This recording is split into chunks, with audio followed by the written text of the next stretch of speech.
Today on the 1012 Big Show, we've got a longer than usual episode, but we've got a lot to get to, including recapping the weekend it was in Big 12 football with Kelley Ford, Andy Mitz, and Chase A Kiddy, including breaking down potential matchups between the four big remaining contenders. Plus, Jamie Steyer-Johnson joins us so that we can preview Big 12 men's and women's basketball because the season tips off today, Monday. Like I said, a lot to get to, so without further ado, let's get to it. This episode is brought to you by Progressive Insurance. Fiscally responsible, financial geniuses, monetary magicians. These are things people say about drivers who switch their car insurance to Progressive and save hundreds. Visit Progressive.com to see if you could save. Progressive Casualty Insurance Company and Affiliates. Potential savings will vary, not available in all states or situations. At Lowe's, this Veterans Day and every day, verified military members, veterans, and their spouses get automatic silver status in My Lowe's Rewards with free standard shipping, plus 10% off eligible purchases with no annual limit. It's one way we honor and give back to those who have served and still do. Learn more now at lowes.com/military. 10% discount can't be combined with another offer. Exclusions, terms, and conditions apply. Loyalty program subject to terms and conditions. Details at lowes.com/terms. Subject to change.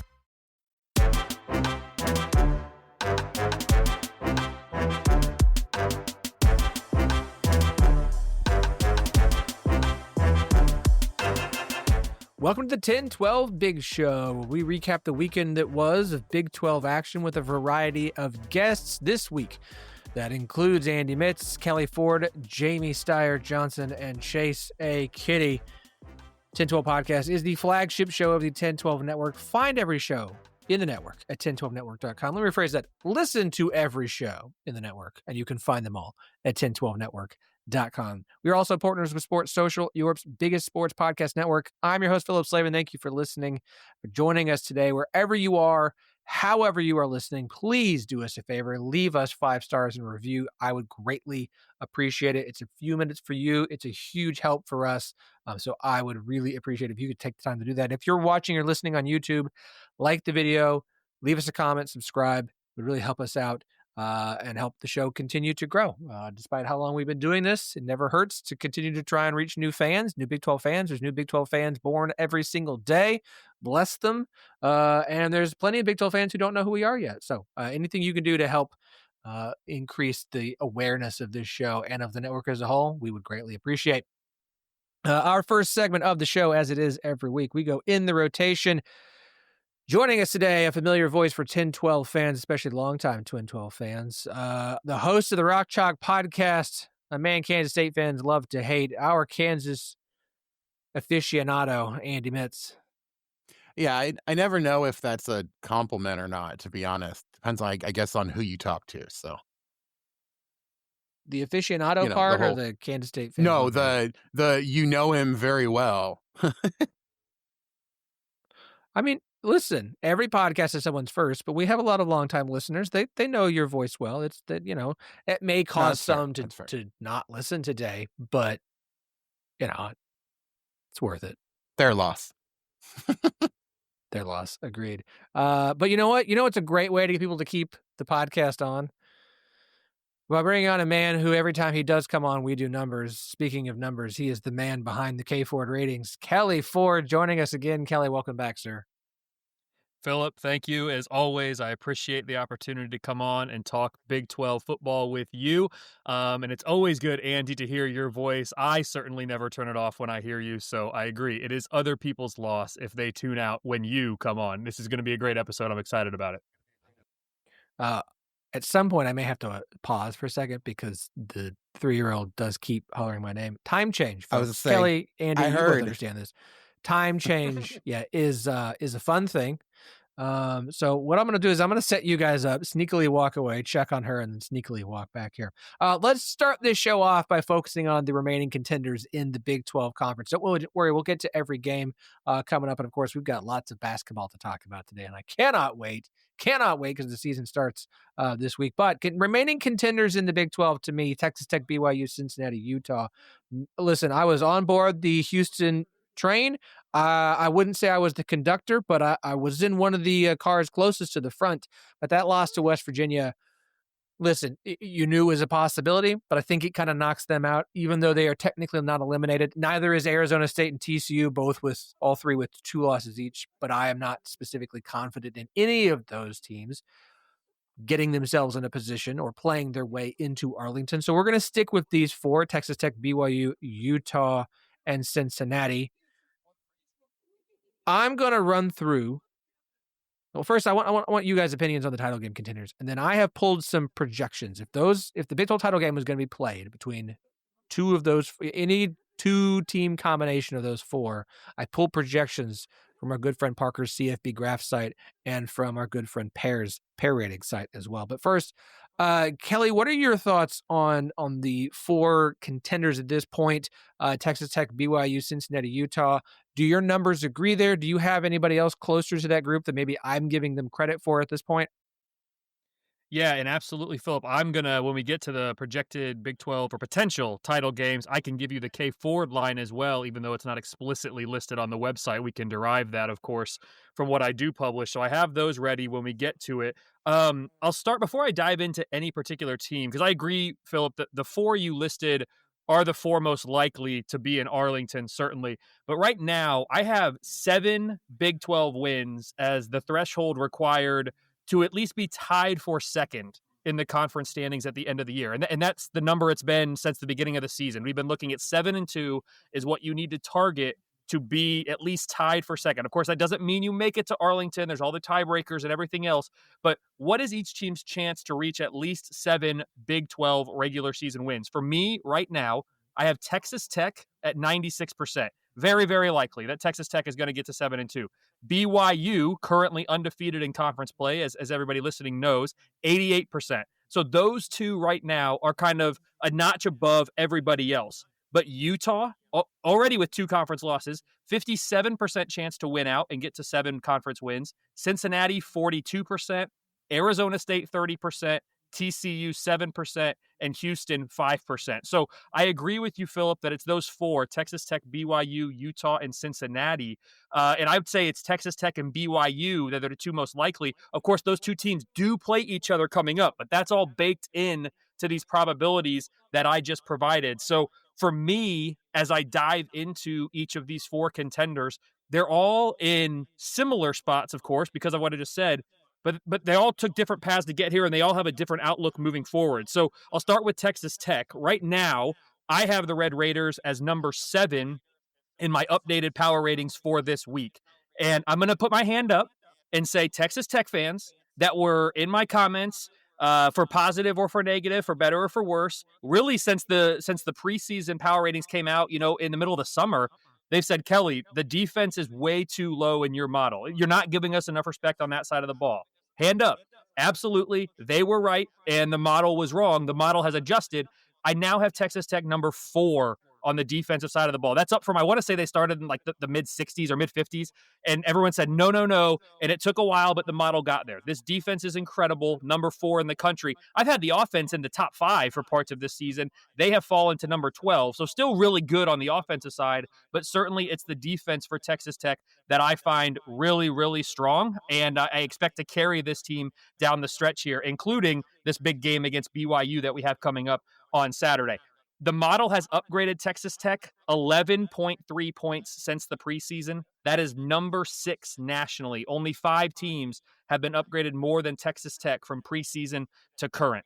BYU, the second team here on my list, and currently the first place team in the Big 12, some BYU fans are getting frustrated with me. The most deserving rankings, we'll update them this week, but last week's they were number 4, BYU. So if I had an AP poll vote or if I was on the selection committee, I would give a lot of respect to BYU in the resume-based rankings. Number 4, and I expect that to improve here this week. I'm not sure if it's going to improve. BYU didn't play. Some contenders added some wins. They're going to still be up in that 5, 6, or 7, though, coming into this week for most deserving. But from a power rating standpoint, you look at BYU, and they're good. I mean, number 17, but the offense is number 22. The defense is number 16. They're 3-0 in one-possession games. We expect a little bit of regression to the mean there at some point for BYU. So I understand the frustration from BYU fans of the model not giving it more respect in the power rating, the forward-looking metric. But if you look at the performances, I feel it's about accurate as to where they should be. Of course, they're getting helped by the fact that they are undefeated in conference play. And it's not that the model hasn't reacted to BYU performing positively this year. I talked about Texas Tech, number 6 in the upgrade since preseason. BYU's number 14, having been upgraded 7.1 points since the preseason. These next two, I'll keep them more brief since they're not in the driver's seat for Arlington. Cincinnati, this is a team that the model does not love. Number 34, relative to their strong 7-2 record. Number 34, the offense is great. Number 19, I'm concerned about this defense. It's number 58. And if we look at the last 2 weeks, the model has downgraded Cincinnati about a point. So they're trending in the wrong direction as things stand right now. I think this bye week comes at a good time. Cincinnati's final 3 games, all projecting to be 1-possession games for me. So it'll be very interesting to see how Cincinnati can play coming down the stretch. And then lastly, Utah. This is a team, Philip and Andy, that is peaking at the right time, I think. I mean, we look at their strong performances. They're actually number 6 in my power rating model right now. That is the highest power rated Big 12 team, even though they have 2 losses, including to Texas Tech and BYU. That's what's going to hurt them in their pursuit of a spot in Arlington. But I think the country, other teams across country, they're hoping Utah doesn't make it into the CFP because there are very few teams playing better than the Utes right now. The last 2 weeks, this team has been upgraded more than a field goal. That's number 3 nationally.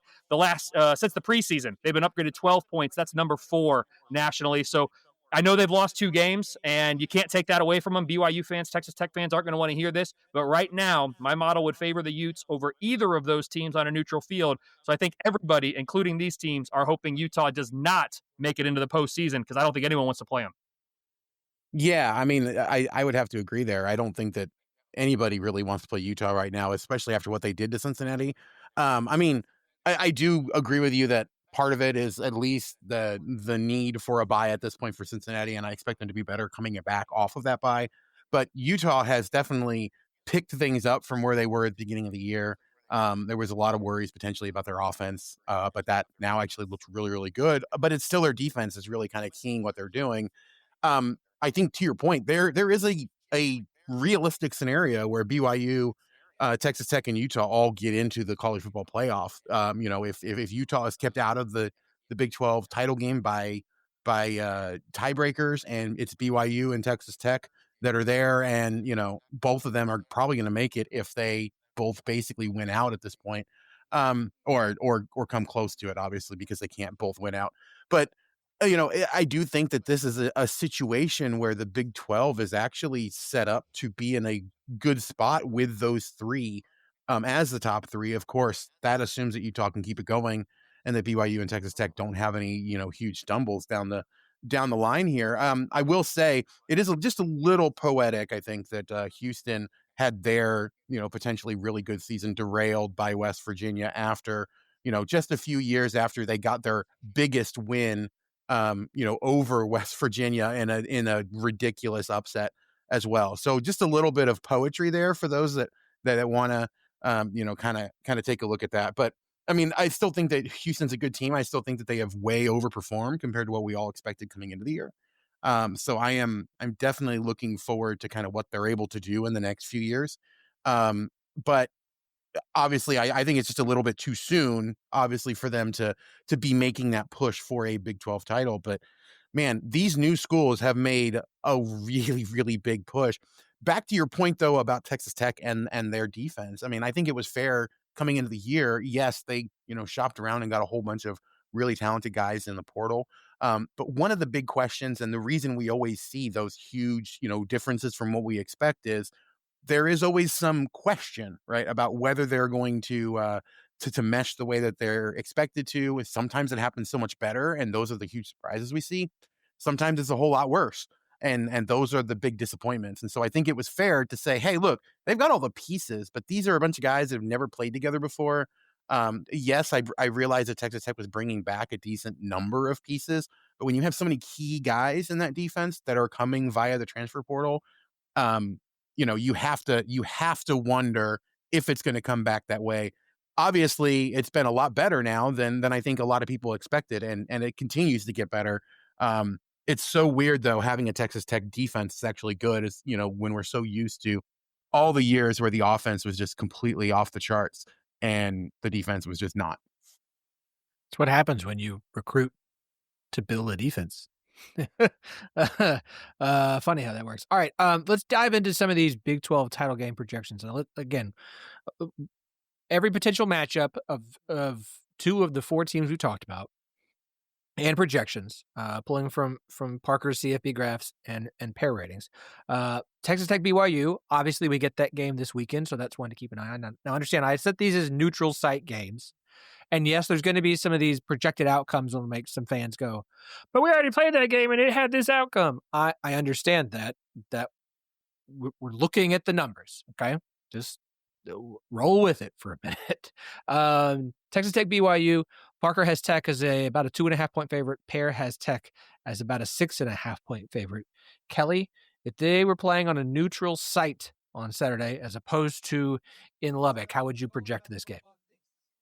Yeah, I'd have this one Texas Tech -5.5, Philip. So I'd be in between Parker and Pear there. And I agree.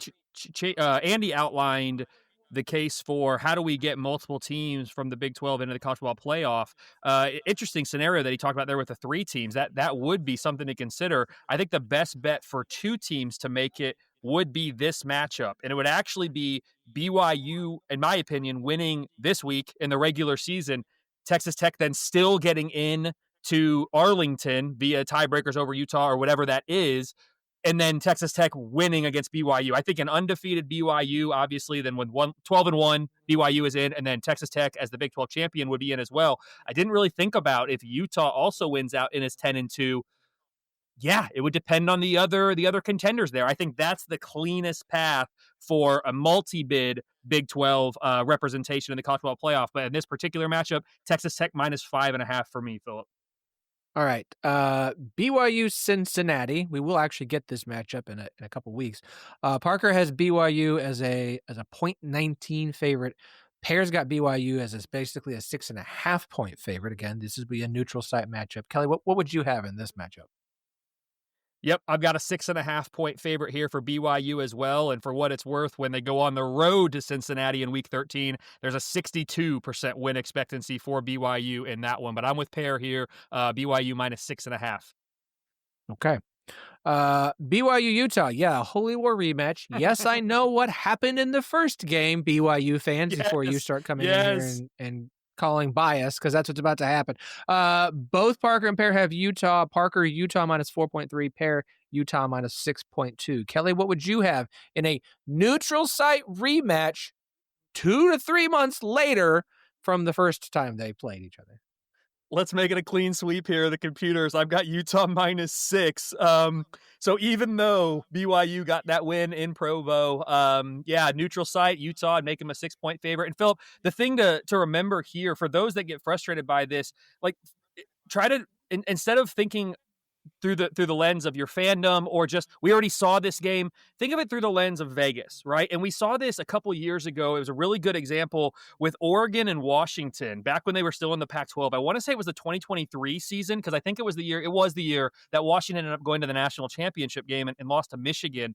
But Oregon, from a power rating standpoint, all the computers, including my model, loved Oregon that year. And they were a big favorite when they played, I want to say it was in Seattle, actually. Oregon was a favorite on the road in Seattle, and Washington won. And then they played again in the Pac-12 championship game, and Vegas and my model and a lot of others made Oregon a favorite again. And Washington won again. So how does Vegas view these teams? That's really how people should frame this. That's how a predictive model is going to go about it. It doesn't guarantee that the favorite, quote unquote, is going to win the first or the second matchup. It's just, how would we balance the money here from a Vegas standpoint? And I don't even care about the money. It's just from a objective, forward-looking, predictive modeling standpoint, what do the predictive aspects of college football suggest about these two teams right now? Even though Utah lost the game already, my model and Parker's and Pear's would also make them a favorite here. So I know it's frustrating for fans, but it actually gets kind of funny at a certain point, Philip, just to hear people complain. Yeah, I think the other thing to remember.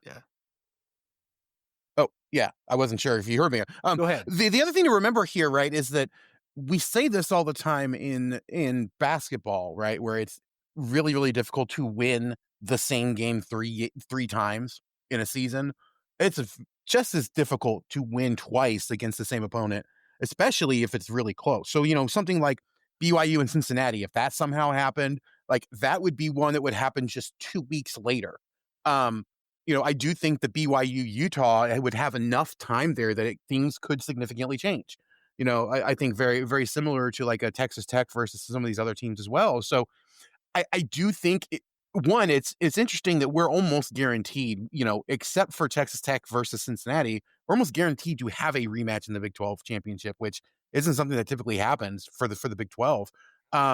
So that in and of itself, I think is going to be a fairly big story, just looking at one of those rematches. But I don't think that you, especially in a Big 12 that is as interesting as this one, that you can look at the first game and say, oh yeah, that's definitely how it's going to play out, because you saw what Texas Tech did to Utah, at the very beginning of the year, essentially. I don't think that game plays out anywhere near the same way that it would if we played it today. And so I think that that's what you're looking at with all of these, is that Utah is getting significantly improved from a lot of time when they were playing some of these teams, even, against BYU just recently. Whereas some of these other teams are either stagnating or just don't really have much more to improve. So BYU, unfortunately for them, I don't think they have a lot of additional room to grow. And so as other teams get better throughout the course of the year, it's, teams are going to get closer to them. It's just a matter of, do they get close enough as they go to be able to beat BYU, or is BYU going to remain undefeated for the rest of the year? I have a hard time imagining that they're going to be able to win all of them. Even if they win this game against Texas Tech this week, it's very difficult to imagine that they're going to be able to win out. Okay, let's move through the other three real quick. Texas Tech, Utah. It's the only one where Parker and Pear were split. Parker has Utah minus 1.65. Pear has Tech minus half a point. Kelley, what do you have here? I have it as a pick'em, so I'm split in the middle again, Philip. Pick'em with a slight, just over 50% win expectancy for Utah. Utah's number 6 on my power ratings. Texas Tech's number 7. Neutral site. It's a pick'em for me. I love it. Which aligns with the first 3 quarters of that game the first time they met. Texas Tech, Cincinnati. Parker has Tech minus 2.85. Pear has Tech minus 13.1. Kelley, what do you have there? Wow, yeah, I'm surprised Parker's line is so small there. I have Texas Tech minus 12 here. Again, of these contenders, Cincinnati is the one from a power rating standpoint that's a little bit of the outlier and lagging behind the others. So Texas Tech minus 12. I do wonder how much of that, though, is based off of what we just saw recently. And I understand that the numbers are supposed to kind of isolate and avoid, but my understanding, and definitely correct me if I'm wrong, though, is that there is definitely more weighting to what's happened most recently. And it feels like that's kind of a situation where that aligns with, I think, what the public would think because of what they just saw Utah do to Cincinnati. I will be curious to see if they can outplay those ratings when they come back from the bye. Okay, last one. Cincinnati, Utah. Parker's got Utah minus 4.5. Pear's got Utah minus 12.6. Again, I know we just saw this game. Utah dominated late at night at home. But again, we're talking neutral site in a month and a half. Kelley? I'd make it Utah minus 12.5. And Andy, to the point you just made, if we didn't even incorporate the week 10 learning for the model, that number would change. Cincinnati was downgraded 1.5. Utah was upgraded 1.2 points. So let's call that 2.5 points. So the line, at a neutral site a week ago would have been Utah minus 10 for me. Now, after seeing the model saw what it saw, it makes it Utah minus 12.5. So still a little bit higher than Parker's number was there in that Texas Tech Cincinnati where we were talking about it. But yeah, the model definitely learned from this game and would make Utah about a 12.5 point favorite against Cincinnati on a neutral if they were to play tomorrow. All right. We have plenty more football to talk about, but we're going to change course here just a second, coming up right after the break. We know what you're thinking. I just want jeans that look great, feel great, and hold up. At Ariat, we've been doing some thinking too. We're thinking about fit that moves with you, no matter where the ride takes you. Durability that stands up to hard work, harder play, and comfort that never quits. And all this thinking, it's really just about more living. Now, it's time to stop thinking and start shopping. Find your Ariat jeans at Ariat.com or a retailer near you. All right, y'all, basketball season is here. College basketball season starts this week. Yeah, and we've had preseason games, which have had some interesting storylines to talk about, but we've got preseason polls out. We've got all sorts of stuff out. We have games this week. I am so immensely excited. And I know that our fourth guest here is also immensely excited. Listen, when it comes to Big 12 women's basketball, there's nobody better to bring on the show as usual. She is let's see. What do we have? How many different titles? It's been a minute since I've had to remember them all. And between you and Leah, I don't know how many more titles I have to hand out.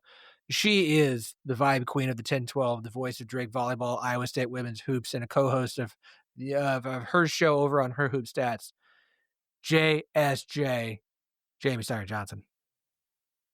Hey guys, it's been a while. It's real good to be back. It's real good to be talking college hoops. The gang's all back together. The season's finally here. The OG crew. Plus Kelley. Yes. Look, Kelley would have been here for this preview anyway, even if it was still us. So I'm just going to stay out of the way. You guys do your thing and call me in from the bench. I'm the sixth man. Call me in when you need me. Kelley will join us a little bit more when we get to the men's side of things. But we're going to start with the women. Because we have Jamie here, we got to start on the women's side. I think that's the way to do this.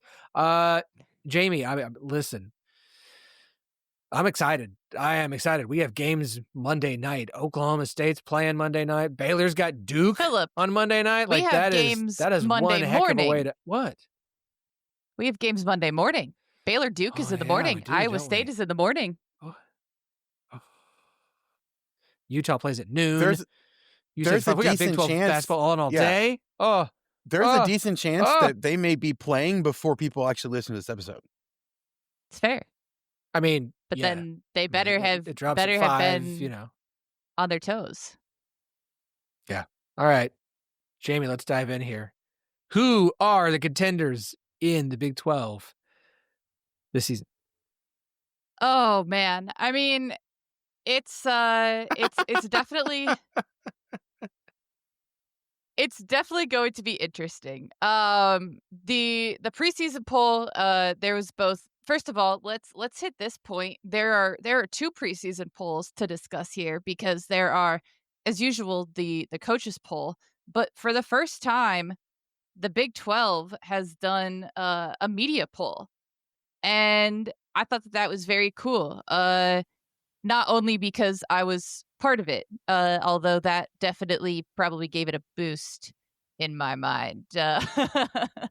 But they had fairly similar results with the top 5 pretty solidly, or the top 4 pretty solidly being TCU, Iowa State, Baylor, and Oklahoma State. And then West Virginia and Kansas kind of sneaking in at the tail end there as far as the point system goes in the coaches poll. I'll say this. I think West Virginia is absurdly underrated. I said that last year as well. And once again this year, they returned great talent. They brought in a very, very solid group from the portal.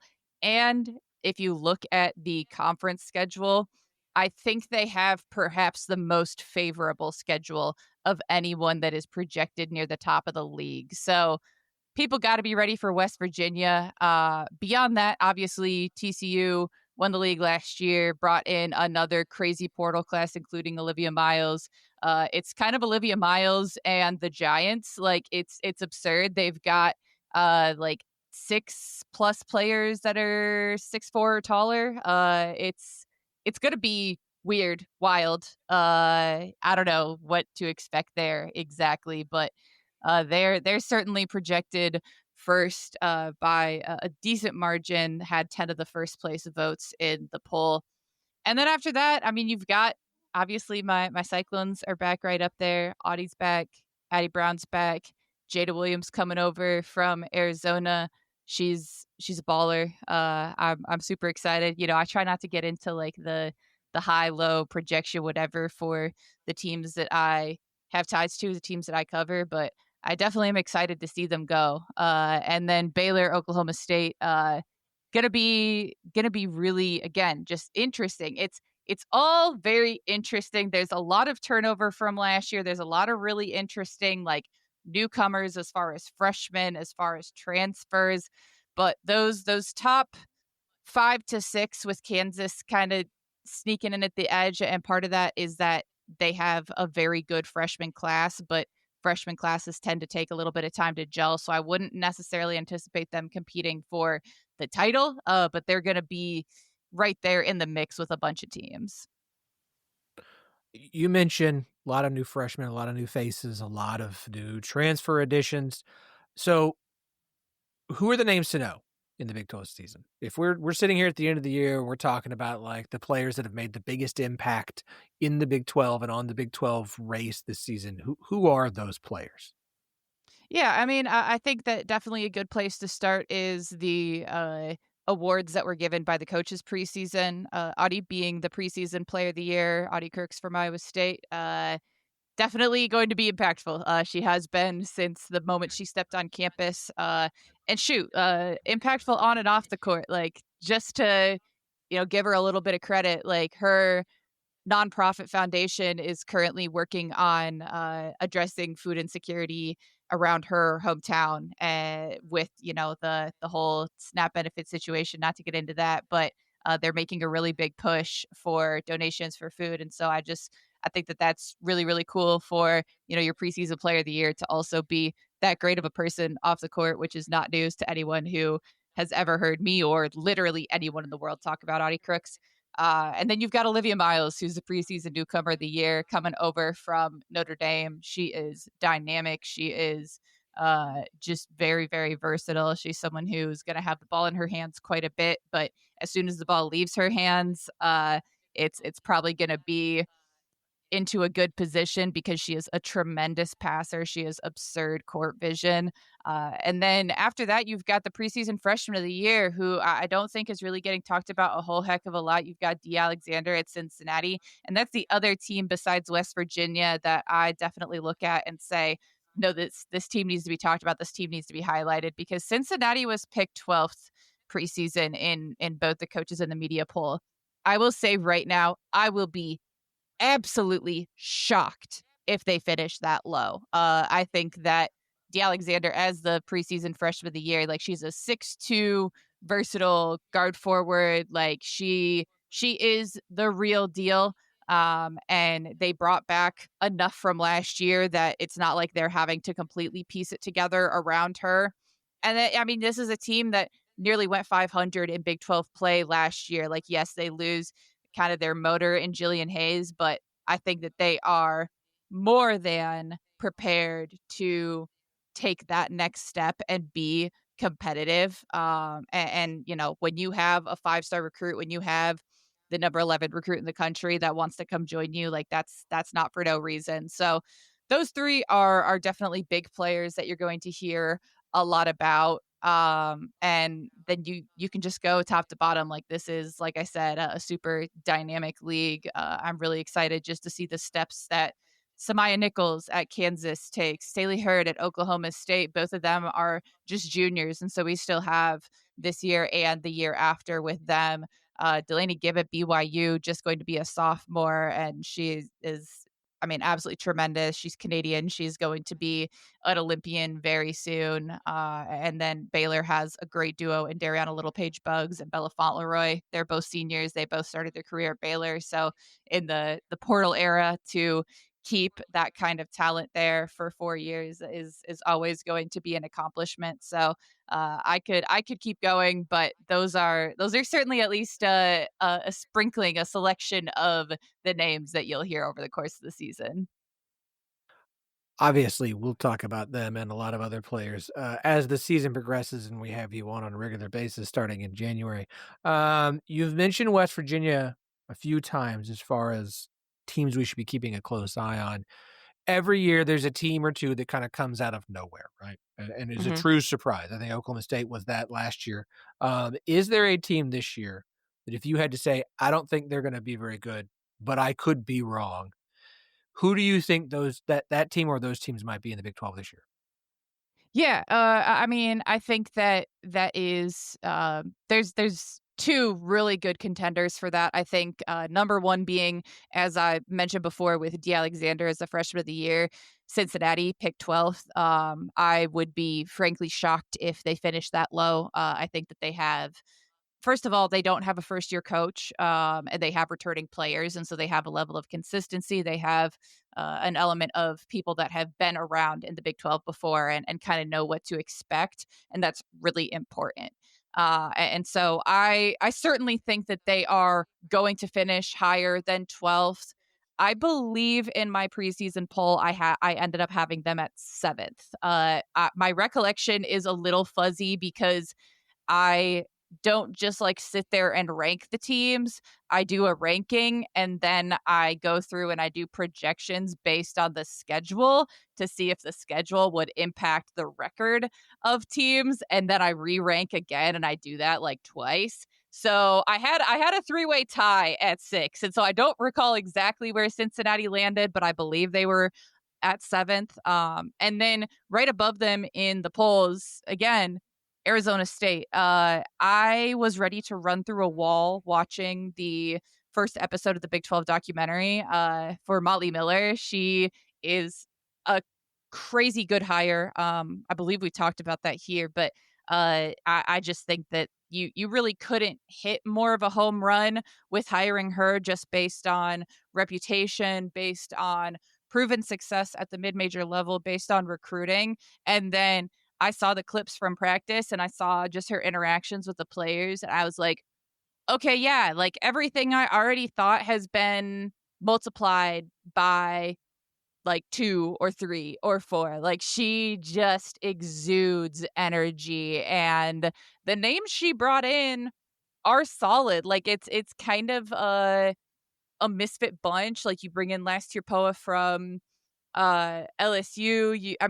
You have a different kind of group, but I think that there's enough there to really be competitive, especially if you look at like kind of the bottom of the conference. Like they should be better than quite a few teams, and you combine that with really good coaching, and I think that both Arizona State and Cincinnati are going to be potentially more competitive than people anticipate and very well could be, top half of the conference.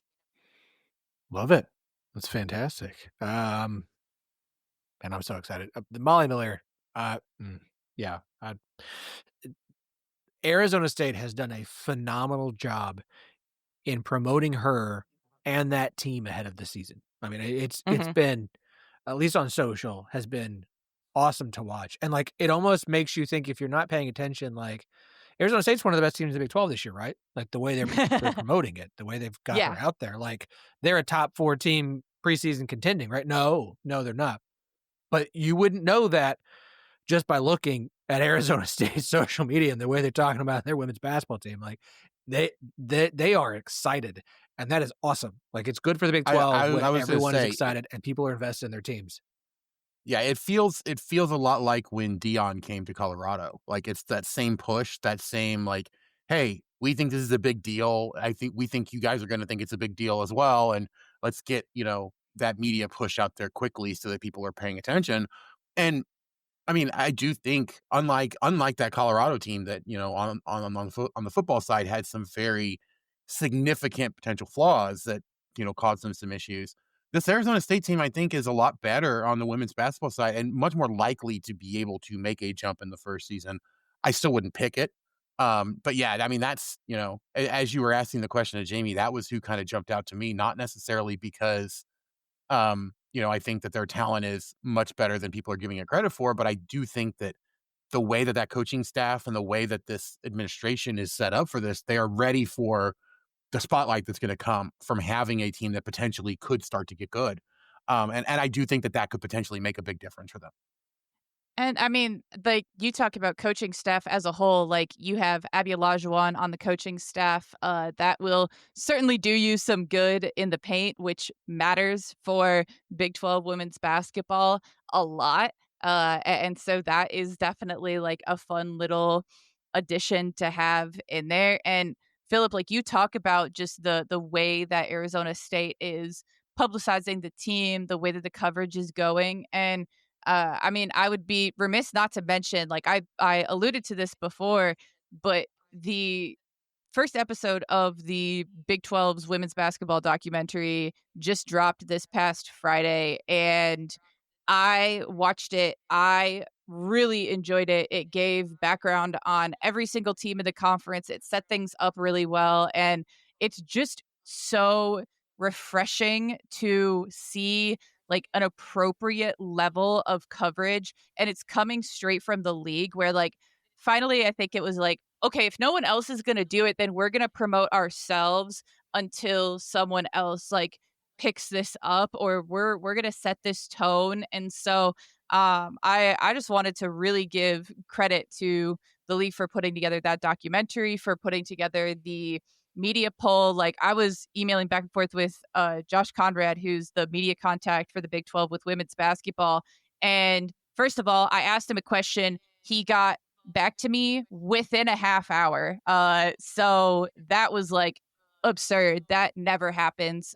So that really shows a solid level of dedication, because I don't think I'm one of those where like you're going to have your notifications on, because I got to make sure I get right back to her. But just the way that he talks about like wanting to spotlight the women's basketball league, wanted to engage the media. Then they're expanding the weekly awards, where instead of just doing the player of the week and freshman of the week, they're actually doing a starting five, which funnily enough, I did 2 years ago on my own social media, because I was so annoyed that no one talked about the Big 12, and I just took matters into my own hands. And anymore, I don't unfortunately have the time to do that. But thankfully, there's been efforts where it doesn't have to be just some like random kind of person covering it. It's the league doing it. And that's something that I think they're setting up really well for the rest of the season. So I'm just super excited to see what else they have coming down the pipe, because I know there's more episodes of the documentary. I know that there's just been a very concerted effort to put out more content, to engage more. And it is exciting. It is gratifying to see that.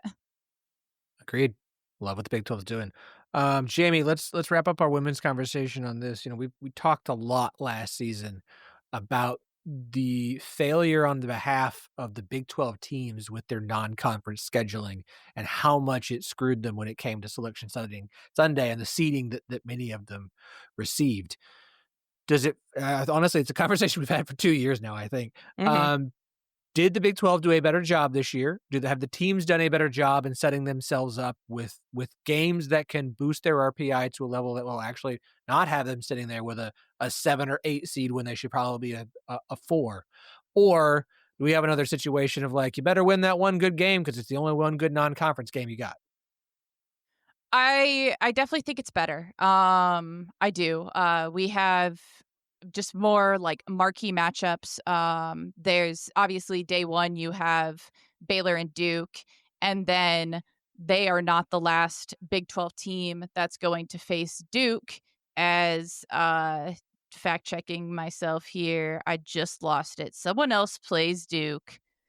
Oh man, this makes for really great content. West Virginia plays Duke, and that is like such a big boost, because last year I think West Virginia was one of the main offenders of not having as good of a schedule as they should have had for what they probably knew they were capable of. Like I gave Oklahoma State a pass because they probably didn't really anticipate just how competitive they would be, but West Virginia has leveled it up a little bit this year. They have much better matchups.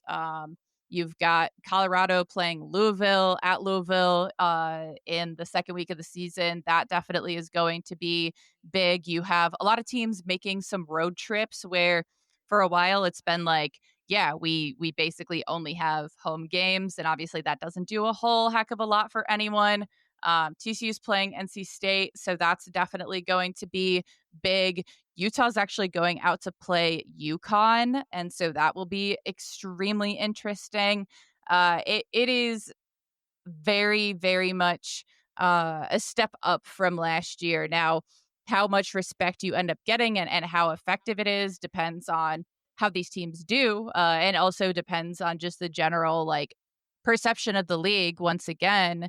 But there is much more of an opportunity to get that credit, and that in combination with the league putting in more of that effort to highlight the conference and to highlight the teams and, get more of that like media relation, fan relation going should pay some dividends, I think, for a league that will be very competitive and should have a number of teams that are worth highlighting. Fantastic. I'm excited.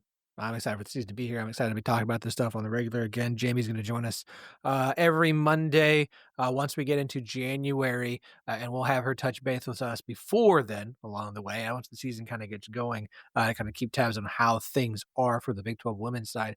Jamie, you do. I could sit here and list everything off, and it would be like a movie credits, and I don't have time for that. But where can everybody follow? Like, what should people be paying attention to on your behalf? Yeah, I mean, mostly you can kind of keep up with my coverage over at Her Hoop Stats.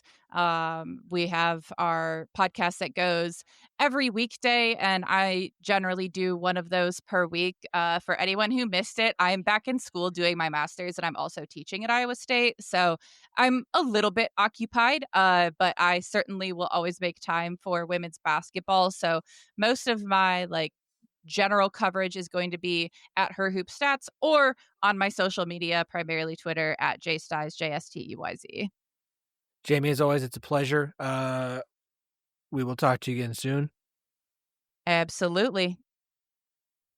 All right, Andy, Kelley, let's talk about the men's side of things. The Big 12 men's poll is out, and I noticed something on social media once it did come out. As I looked at it and I looked at Kelley's projection, and I saw a lot of similarities. Not an exact, but a lot of similarities in this. Let's run through the men's one, and then Kelley, I kind of want to get your thoughts. And then Andy, I want your overall thoughts on the men's side as well. The men's poll was Houston got 14 of the number of the first place votes. BYU got the other. So Houston 1, BYU 2, followed by Texas Tech, Arizona. Arizona got a first place vote as well. Iowa State, Kansas, Baylor, Cincinnati, Kansas State, TCU, West Virginia, Oklahoma State, Utah, UCF, Colorado, Arizona State. I mean, again, Kelley, it's pretty close. There's a lot of where it's like, okay, these three teams are in a different order, but they're in the same collection. These two teams are flip-flop. These two, there's no like, well, the preseason poll had this team 4th and you had them 15th. It's pretty similar, man. Yeah, it's very similar, Philip. And as I kind of looked through it as well in preparation for this, I noticed there's only 3 teams that are off, the difference between my power rating ranking and the preseason media poll for the Big 12. There's only 3 teams that are off by more than one spot. And that's Arizona. I have number 2. The media has a number 4. So again, right there in that kind of similar mix. And then the other 2 are even more so that way.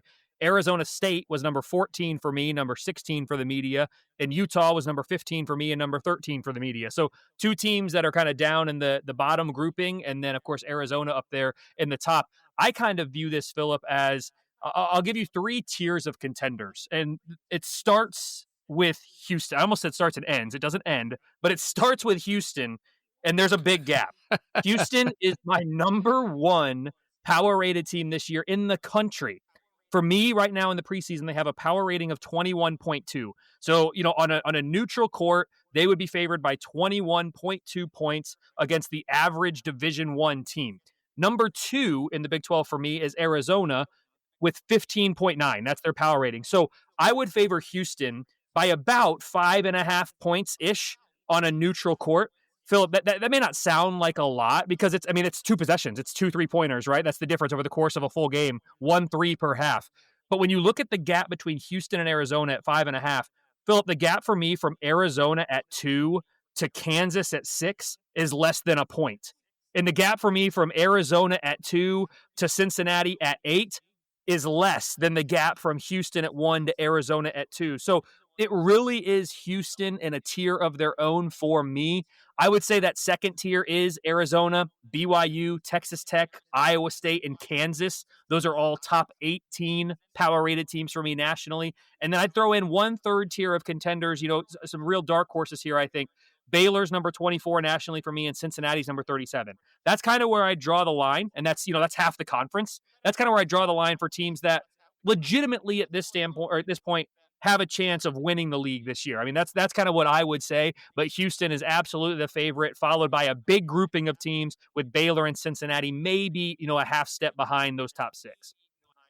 Yeah, I mean, I agree. Houston by far should be the favorite here. It's really hard to put anybody above them in any fashion at all. And kind of like you said, like nationwide, they're probably the favorite or, one of the top 2, 3 favorites to win the title this year. I mean, I think that, yeah, there's a lot of arguments to be had about, those next 5. Like personally, I probably would put BYU as second, but Arizona right behind. And then, Kansas, Iowa State, Texas Tech, like in some order. But like you're saying, they're fairly interchangeable. Like they're very, very close. And obviously you have to, rank them in some fashion. But like I was looking at your rankings as well. And like you have Texas Tech, Iowa State, Kansas as 16, 17, 18 in the nation. I mean, it doesn't get any closer than that. Like they're separated by 0.2 points. That feels right to me. I don't think that there's anybody in the Big 12 who, other than Houston, like stands out as this is going to be a team that is going to be difficult for anybody to deal with. I think that you're going to see plenty of, lumps that Arizona, BYU, Texas Tech, Iowa State, Kansas are going to take. And each of them, I think, are going to take at least one loss to somebody much further down the line that you would think they probably shouldn't. That's just the way that life is in the Big 12. It's what we're used to. But I mean, I do think that Houston is good enough to legitimately have the possibility of coming out of this league with only 1 or 2 losses in the league, which is very difficult to do, especially what we've seen from this league the last few years. Listen, the Big 12's always been this jam-packed, top to bottom, incredible conference. I know they weren't number 1 in KenPom last year for the first time in what feels like a decade, but shocking to me, like Houston's really good, but is anybody going to be surprised if we end up sitting here at the end of the season and there's 4 teams kind of crammed together at the top and then 10 teams kind of crammed together in the middle and then 2 teams at the bottom all by themselves? I won't be. Because I look at this conference and I say, yeah, I get Houston, and there's a lot of questions about BYU, but I'm very intrigued by what they are. Then you get down to teams like Baylor. Do we expect them to have another bad year? I mean, I wouldn't. How many times have we seen teams kind of rise up out of nowhere? It's year 2 at Oklahoma State for Coach Lutz. Can he figure some things? This conference is always just so interesting to me, and I think the preseason stuff kind of aligns with that. I get Houston number 1 overall, yada yada. But I mean, you look at the preseason Big 12 team. There's Kansas State on there. There's Iowa State on there. There's a lot of Houston. I get it. I'm so excited for this season because last year was a little bit disappointing just because the non-conference didn't go well. And I come into this year feeling like, that doesn't feel like it's going to happen 2 years in a row. Yeah, I agree with that, Philip. And, you talked about the preseason conference team by the media poll. And I think I saw they listed 10 players there. And so I kind of looked to see who are my kind of top projected players, because they do come from a handful of different schools. Yes, Houston has their fair share of representation, as you'd expect. But I saw the preseason player of the year, of course, JT Toppin, not a surprise. And, he is, in terms of an individual power rating, if you will, individual grade, JT Toppin is a top for me in the Big 12 as well. So makes perfect sense. And then, of course, lots of hype around AJ, and I'm going to get it wrong forever, but Debansa, I think that's how we say it. AJ Debansa from BYU, Darren Peterson from Kansas, and Milos Uzin from Houston. Those are all unanimous preseason team players for the media. They're all in my top 5 as well. So there's really not a ton of surprises at the top. A couple ones that didn't make the top 10 from the media, but I have them up there. Joshua Jefferson from Iowa State and Flory Badunga from Kansas. Those are 2 that project to be among the top defensive players in the entire conference. And I know how this works in the preseason. You get offense gets all the shine. And so maybe that's why those two were left out. I also think Joseph Tugler from Houston is going to be a massive defensive presence as well for that team. You flip it to the other side, Richie Saunders from BYU, top in using, and Emmanuel Sharp also from Houston are kind of my top offensive threats, if you will. So that's kind of how at this stage I like to think about it, is holistically as a team, yes, but then as we dive into it, which players in particular. And as I compare it to the media poll, I'm really looking at Jefferson and Badunga as two that didn't make that cut, but I expect to be really, really big presences, especially on the defensive end of the floor this year in the Big 12. Yeah, I also think, especially early in the year, defense, like unless it was somebody who was by far like defensive player of the year or, a national defensive menace, that doesn't get the credit, because there's always the question about, well, are these guys that we know that are offensive powerhouses, are they going to find a way to get past those defensive guys? I also feel like offense has become more and more important every year. And so it's definitely something that they will continue to kind of overvalue. But kind of to your point, I do think, a guy like Badunga, or Tugler, I do think that they probably have better offensive, production numbers than a lot of people expect them to. They're just known for their defense. And I think Badunga especially is going to step into a role that I think that a lot of people aren't necessarily expecting, as kind of that main guy up front. And so I do think that there's an opportunity for those defensive guys to also take an offensive role this year that we don't typically see in the Big 12. Like the Big 12, you typically, every team has one really good offensive guy, one really good defensive specialist. There's not usually a lot of overlap. I think there's going to be plenty of room for overlap on a lot of these teams this year. All right. So looking at things, every year there's teams that come out of nowhere, right? That surprise us all. Who's the team this year? Who's the team? And not saying someone's going to come and win the conference. Like I'm not going that far. But we've had teams. I think BYU was kind of one of them last year. It's like, okay, they were a lot better than we expected them to be. Who's the team in let's just go and make this easy, the bottom half, the 9 through 16 that finds their way into the top 8 of the Big 12 standings by the end of the year? Well, Philip, I'm going to filibuster for 1 second, because I was getting ready to say, until you put that caveat on there, that, the media poll in my preseason power ratings, we have the exact same 5 through 12, like the exact same order of all of those teams. So I was thinking, okay, if we have the same order there, it's hard to say there's a surprise team. I was going to go with a team that doesn't qualify. So give me 1 second. I'm going to think about this. But as I talk it out, I was going to go with Cincinnati, who for me is number 8. The media has number 8. And the reason for that is the elite level of play that I expect on the defensive end of the floor. You go up and down the top half. Houston, number 1 on defense, I talked about that, but they're a top 10 offense projected wise. Arizona is balanced for me, and that's why I think they're number 2 for me. The media had them 4, but again, we're splitting hairs. BYU, that's a top 5 offense. The defense, I'm not sure what they're going to look like on that end of the floor. If they're better than I expect, then certainly this is a team that can make a deep run in March Madness. Texas Tech, very balanced team. Iowa State might be the number 2 team on the defensive end of the floor this year, but I have questions about their offense, so they're kind of the inverse of BYU.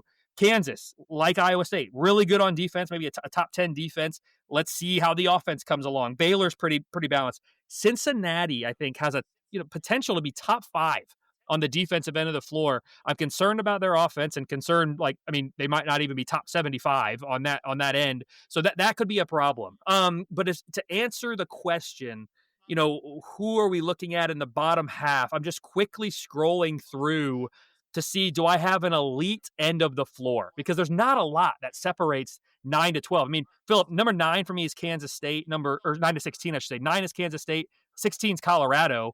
And the difference between them in power rating, 8.7, 6.1. You're talking about 2.5 points from number 9 to number 16. So there's not a ton holistically that separates, this area for me. So I'm trying to see, I guess, the end of the court that I feel best about out of this group of teams. It might be TCU on defense. I mean, maybe this is a top 50-ish, 50, 60 unit on defense. I struggle to pick a team on the defense side. Let me go offense. I'm sorry for this.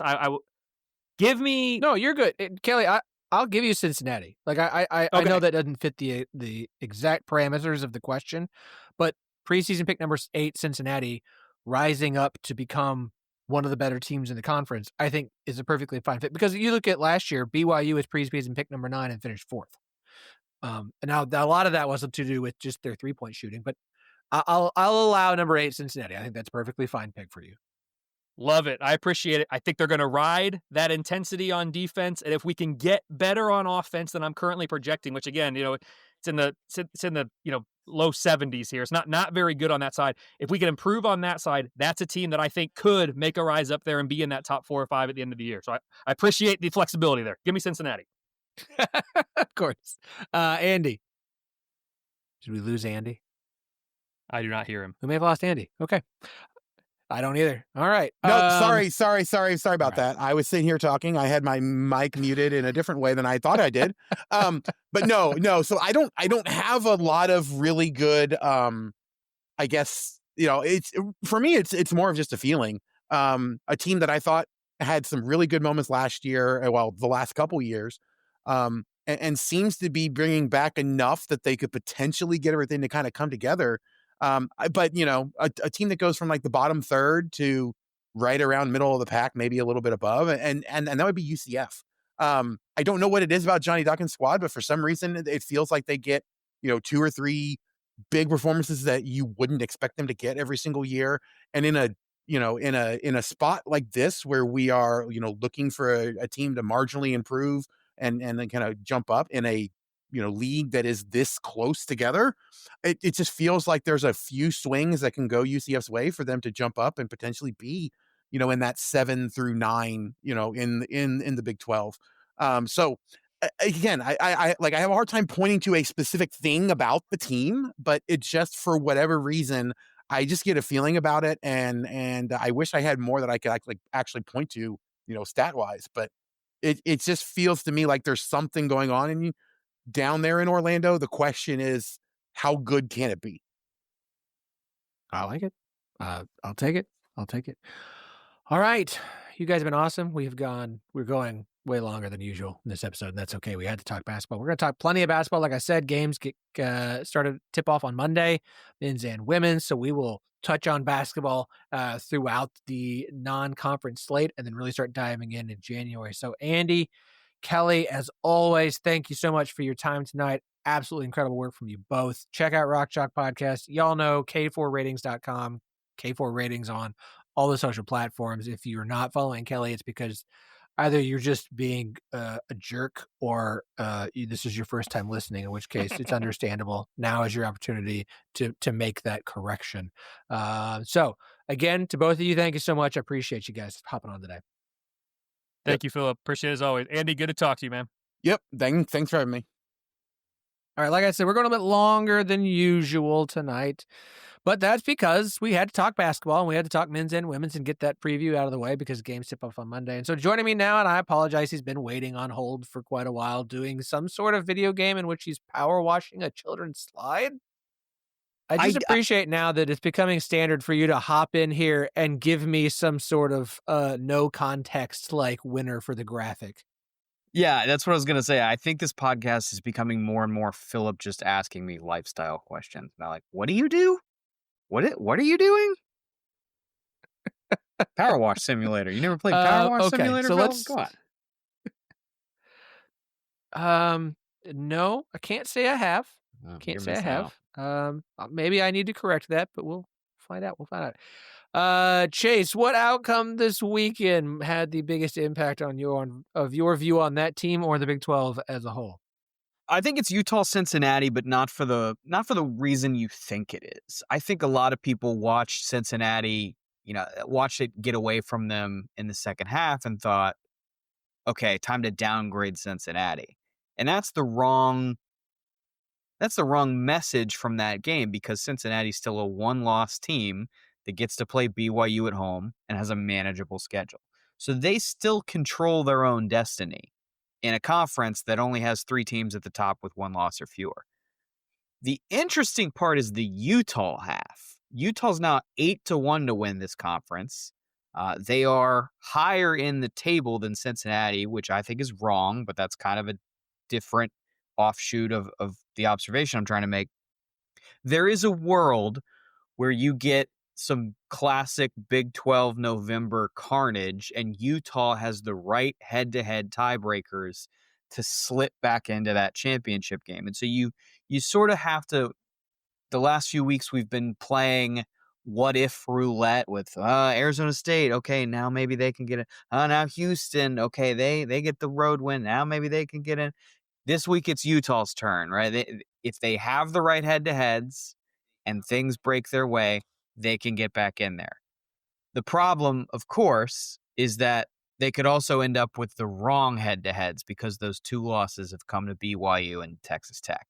And if you're really like taking out all of the crazy what-if scenarios and just being honest about who the top contenders are in the conferences, you would not want to have head-to-head losses to BYU and Texas Tech. So I think Utah at 8-1 is way too short for their fundamentals, but they are much more realistic than they were a week or two ago, even though I think they're still pretty unrealistic.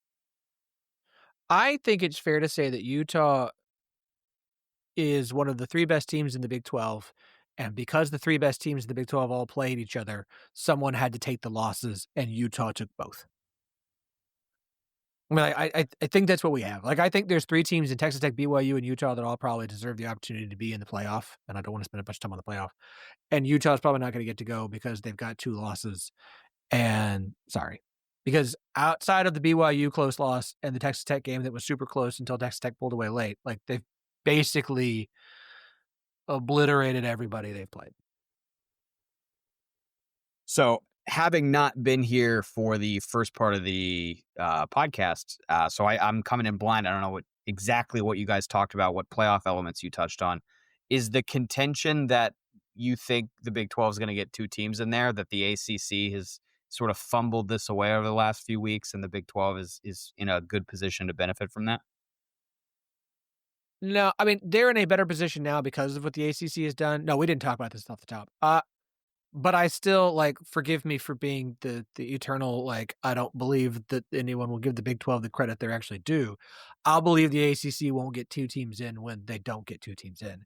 Because there will be some sort of narrative thing about, like, Georgia Tech and Virginia and Notre Dame still counts as an ACC. And it's just like, Miami, well, but Miami actually, like, I'll believe the ACC won't get 2 teams in when they don't get 2 teams in, and the Big 12 will get 2 teams in when they get 2 teams in, because I just don't believe, like, I don't believe that things will entirely break the way the Big 12 needs them to create, to destroy any potential argument, even if all the numbers say the Big 12 is a better conference than the ACC top to bottom, including at the top, in my opinion. No, that's exactly where I am too. It just your framing there made me wonder if you've become more optimistic in recent times. I am very excited to hear the forthcoming argument that 2-loss Miami is actually the number 2 team in college football by certain analytics if you squint. Listen, I love analytics. They don't tell us everything. We talked about that at the beginning of the show. So we'll kind of leave it at that. I have a bunch of notes, but I'm going to run through, because we didn't get to time to run through all the recaps of everything from this weekend. So let me see if I can't speed read my notes on some of the games. Obviously for Arizona State, they're now bowl eligible. Congrats to them. Picking up their first win without Sam Leavitt starting at quarterback in the last 2 seasons. I think Arizona State fans are reasonably realistic about this season with Leavitt now out for the year. You're going bowling, probably not repeating his Big 12 champs, but you can win some more games. Congrats to Jeff Sims on breaking the Arizona State single-game quarterback rushing record with 228 yards on the ground on Saturday. As for Iowa State, the Cyclones, I wrote might just be cooked. I'm just going to take out the might just. Are cooked. They're cooked. They are cooked. The defense has not recovered from losing the 2 corners, but that's not the only problem, because their red zone defense is atrocious, one of the worst in the country. They've now given up 24 scores and 26 red zone trips. That's not Iowa State. Throw in the fact that Rocco Becht hasn't looked right for a while. Like, he just hasn't looked right for a while. And also, listen, we talked about this on the Picks Pod this week. Iowa State's offense in the second half of games is just like, it disappears. Like, it is gone. I don't know where it has. They've only scored more points in the second half of a game once, in week 0 against Kansas State. After this week, they scored 124 points in the first half of games, 72 in the second half. In their last 3 games, they've scored 13 combined total points. That's not going to do it when your defense is not as good as it normally is. We'll talk about bowl games here in a second. Can I just add Houston one had the very schedule, fast but thing we to knew. that? Yeah. I just want to say, Mr. Sims, I believed in you. I believed you could do it. Good for you.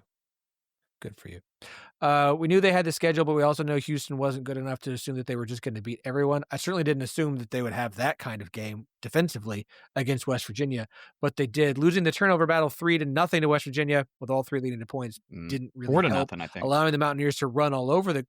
Was it 4-0 by the end of the game? It was 4-0. I wrote my notes and it was 3-0. Allowing the Mountaineers to run all over the Cougar defense was the most shocking thing of this. Chase, since I have you and I can do this here with you, has West Virginia figured out their quarterback situation?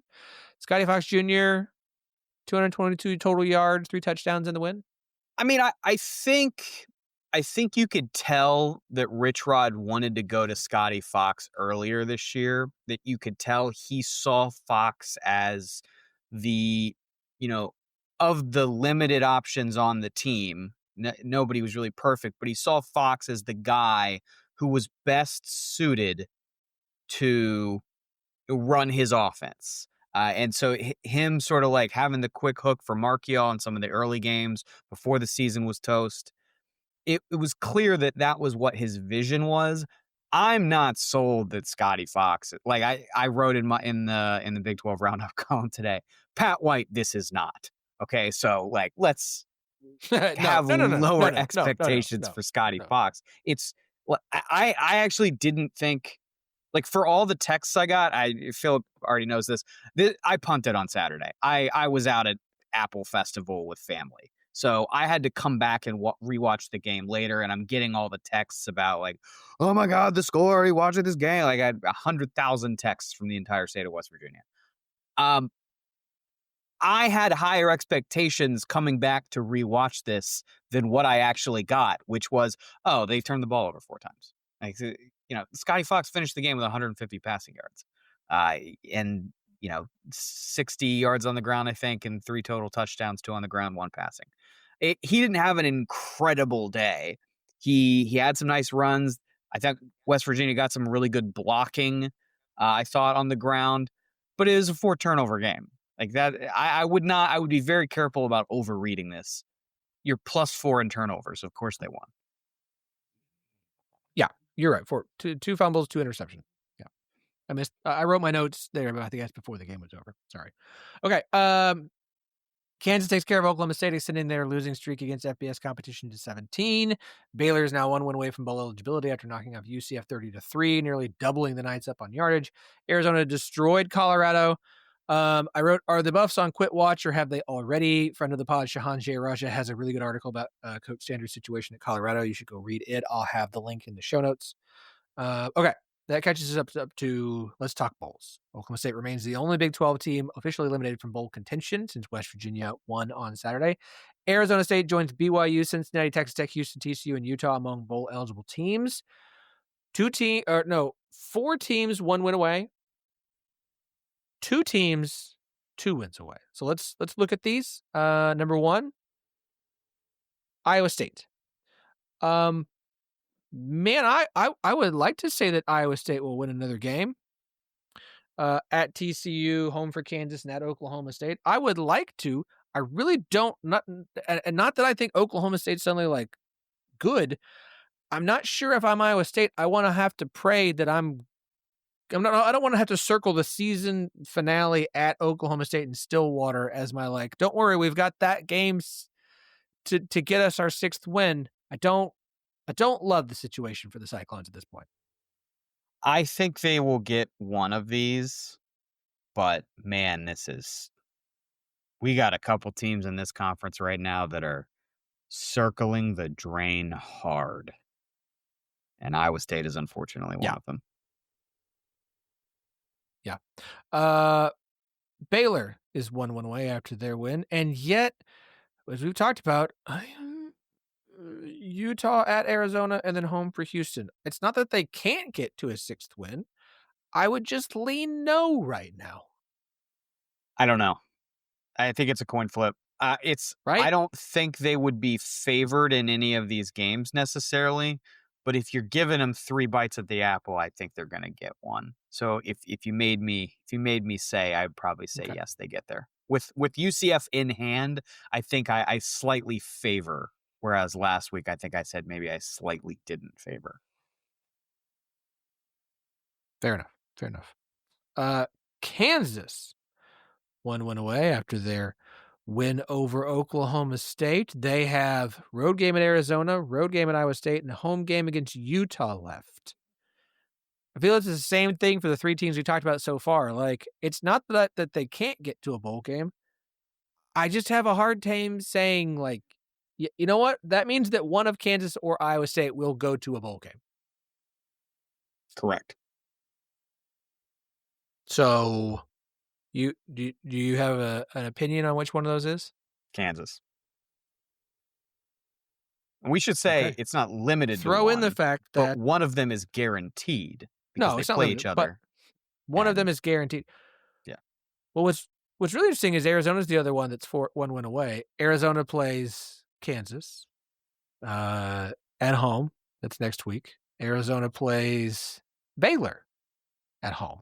Like, Arizona's got 4 chances left. Correct. Kansas at Cincinnati, Baylor at bye. Arizona State. Yeah, I'm Arizona's going to a bowl game.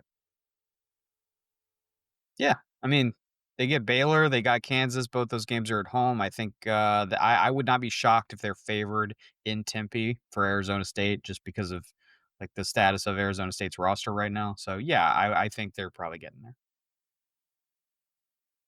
So let's say Arizona's going bowling. One of Kansas or Iowa State is absolutely going bowling. And then Baylor and the loser of Iowa State, Kansas is, we'll see. Yeah. Yeah, fair. 2 teams who still need 2 wins to go. That being UCF and Kansas State. Let's see. UCF's remaining schedule. They've got Houston at home on Friday night in the space game, at Texas Tech, home for Oklahoma State, and at BYU. Dare I say UCF is going bowling? Interesting. I think I'm on the other side of this. I think they probably needed to get that Baylor game. And I think without it, I mean, the Texas Tech and BYU are basically automatic losses at this point, which means you've got to get both Houston and Oklahoma State. And I wouldn't bet on that. So, it's a no from me. Listen. UCF in the space game, 8-0, winning by an average margin of 36 points. I'll leave it at that. As for Kansas State, they need 2 more wins, but they only have 3 games left to do it. Road game at Oklahoma State, road game at Utah, home for Colorado. I mean, this is the most automatic one that we've talked about. They are definitely going to a bowl game.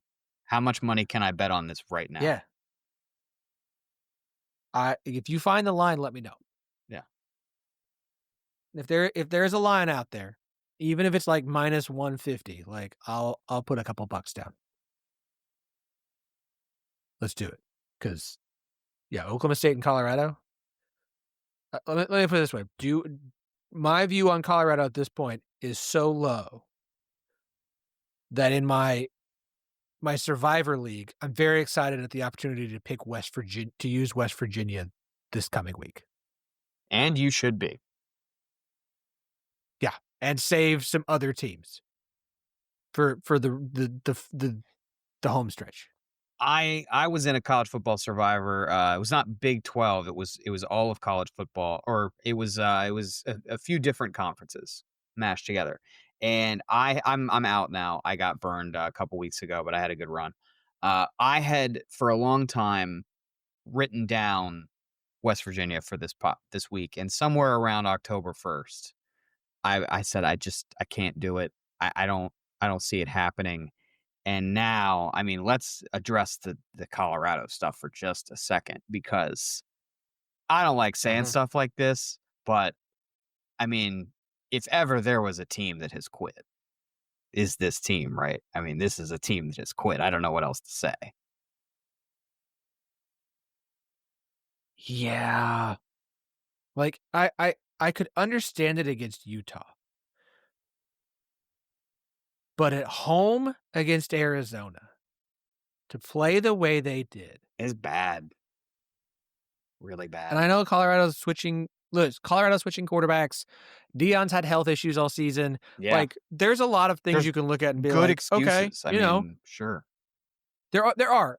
Like, I'm not on the, like, we need to get rid of him unless his health is just going to continue to be an issue. If his health needs to continue to be an issue, like, I mean, dude, it's time to retire. Like, I think he is going to. I think that's what's happening. I wouldn't even be surprised if we find out after the season, like somewhere in mid-October, he told the players, like, hey, guys, this is it for me.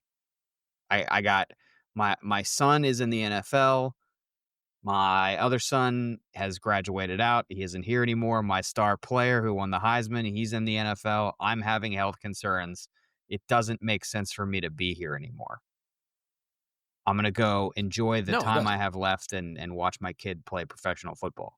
And then that's how you get 105 points in 2 weeks. I mean, that's like, to me, reading between the lines, that's what it looked like.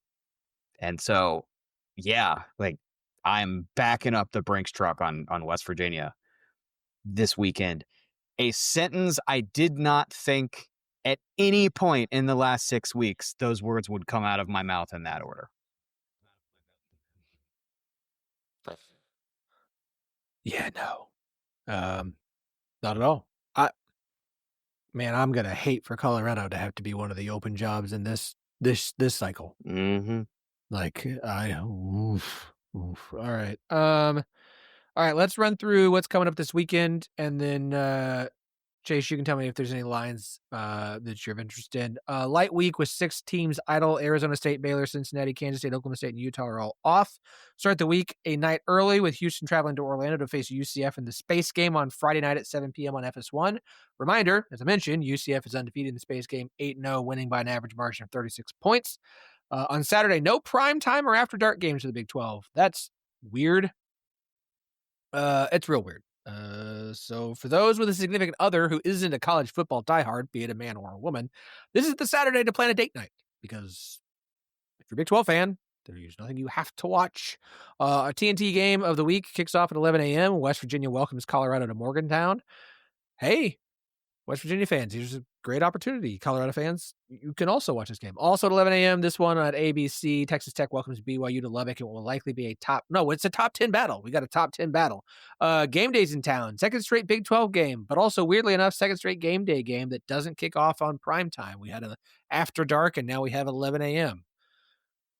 Okay. 2 afternoon games, both at 2:30 on Fox. You see the last time game day went to back-to-back Big 12 schools?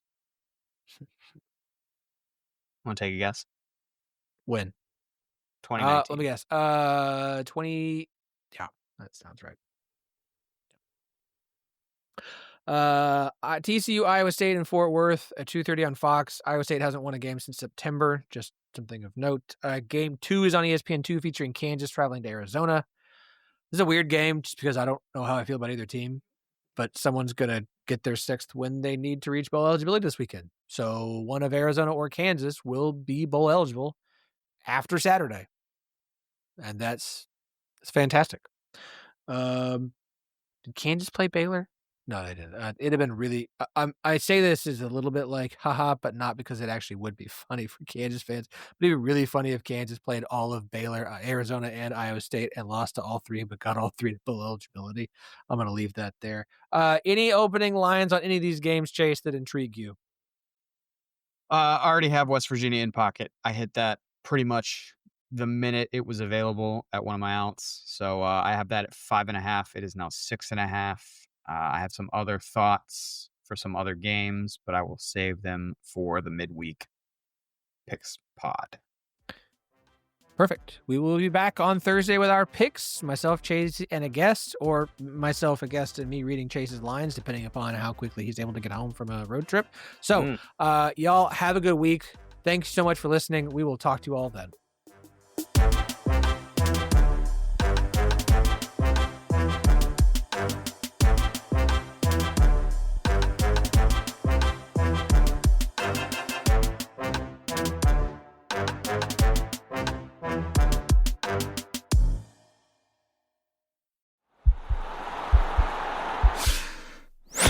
This podcast is part of the Sports Social Podcast Network.